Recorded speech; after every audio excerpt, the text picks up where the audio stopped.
மக்கள் அனைவருக்கும் வணக்கம். அம்பிகை யூடியூப் சேனல் மூலமாக சேலம் மாவட்டம் மேச்சேரியிலிருந்து அம்பிகா கோபாலகிருஷ்ணன்.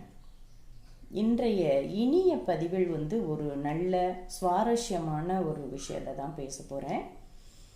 ஒரு ஜோதிடர் அப்படின்னா அவங்களுடைய வாடிக்கையாளர்கள் முழு மன திருப்தியோடு பலன்களை தெரிஞ்சுக்கிட்டு போகணும்.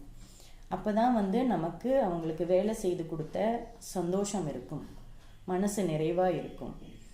அந்த வகையில் சமீபத்தில் ஒரு நபர், எனக்கு குழந்தை பிறந்திருக்கு, அந்த குழந்தை பிறந்த நேரத்தில் எனக்கு சந்தேகம் இருக்குது, அதை நீங்கள் தெளிவுபடுத்தி கொடுங்கம்மா அப்படின்னு கேட்டிருந்தாங்க. அது என்ன சந்தேகம், அதாவது பெரிய சந்தேகம் இருக்கா என்ன ஏதுன்னு கேட்கும் பொழுது, 1 நிமிட வித்தியாச சந்தேகம். இப்போது முன்னொரு கால